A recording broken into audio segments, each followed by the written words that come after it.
Where is the United States in Bible prophecy? Well, that's a valid question to ask.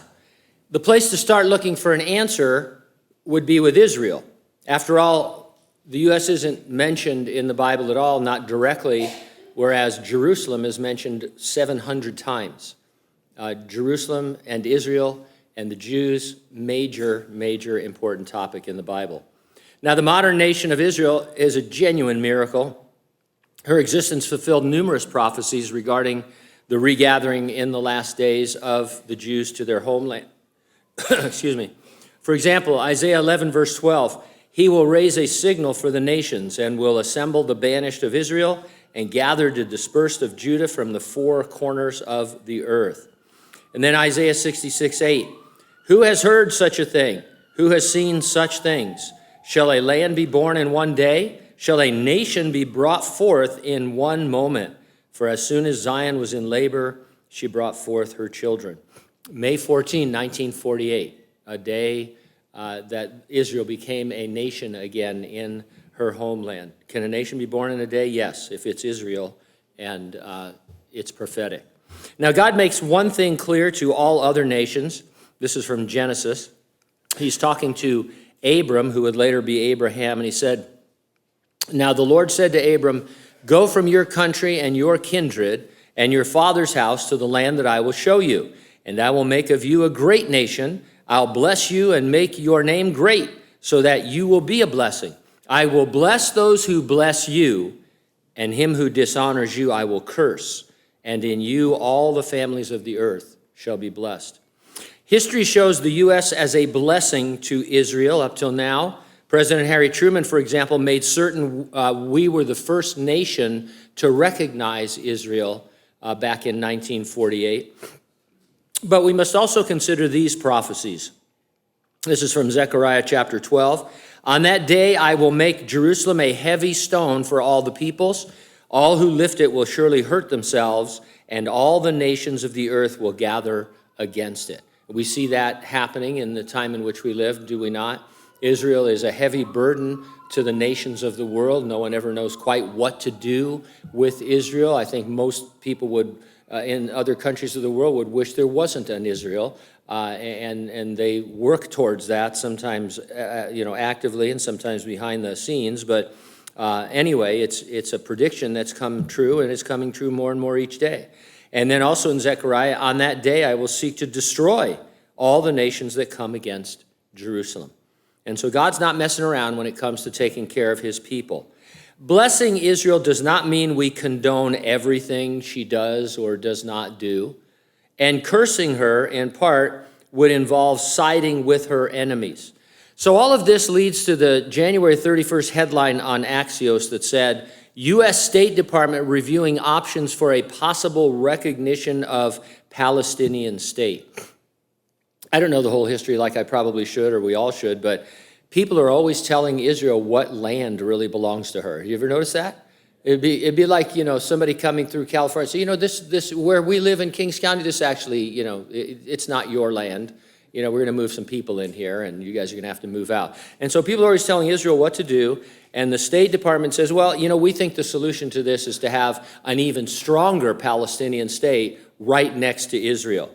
Now, the fact that they are even thinking about this is a huge shift in thinking on Palestinian statehood. Israeli Prime Minister Benjamin Netanyahu has long opposed a two-state solution, recently rejected calls for Palestinian sovereignty. Israel is vehemently against any recognition of a Palestinian state by individual countries or by the UN.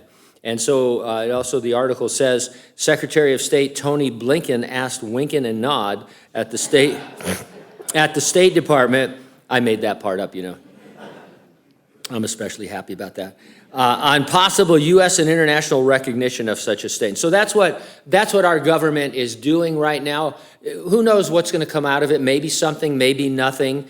But it's the kind of thing you don't want to hear about as a Christian, because you think, we're right up there, maybe crossing the line in terms of not supporting Israel, in fact, cursing Israel. So where are we in prophecy? Well, if all means all, then we, the United States, will be against Israel as well at some point. Now, we could be seeing the start of that. I would suggest a more likely scenario. The church is removed from earth by Jesus, leaving the U.S. crippled, at which point our great nation would have to ally with all the other nations of the world. People say, they talk about how the church is failing and how, we're not doing our job and all of that. But I think you realize that if the church was removed, every living believer was gone, it would devastate our country. Not just our country, but our country in particular. And we would go immediately into being a fourth world nation.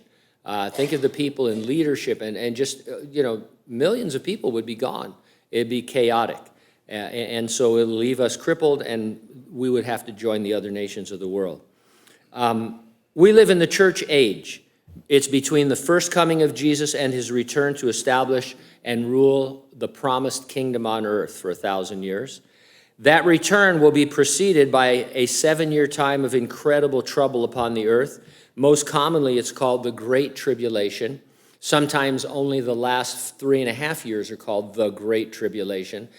We like to call it the time of Jacob's trouble. That's what Jeremiah called it.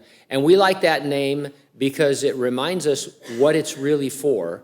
It is for God to deal with his people, Israel, and to bring them back to faith in him so that by the end of the tribulation, all Israel is saved. And so it's not about the church, it's about Israel, and so we will be taken away.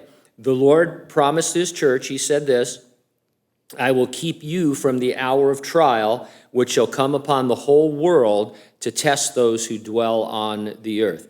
Now, what do you think he was talking about? Well, we think he's talking about the Great Tribulation, the time of Jacob's trouble. So did a guy named Irenaeus in the 1st and 2nd centuries AD. He's a guy that knew the Apostle John and was a disciple of one of John's disciples. And in his writing, he said, when in the end the church will suddenly be caught up, then it is said there will be tribulation such as has not been since the beginning, nor will be. And so you've got what we read in the Bible from Jesus. You see that this 2nd century guy, Irenaeus, is telling you what the church believed at the time, that the church would be removed before the Great Tribulation. So what do you think? I'm thinking we're going to be removed before any part of the Great Tribulation. The Lord could come for us imminently. When he comes, he's going to resurrect the dead in Christ, and then we who are alive and remain will get our glorified bodies immediately. We'll be taken to heaven while the Lord's plan is enacted on earth. Are you ready for the rapture? If not, get ready and stay ready and keep looking up, because ready or not, Jesus is coming.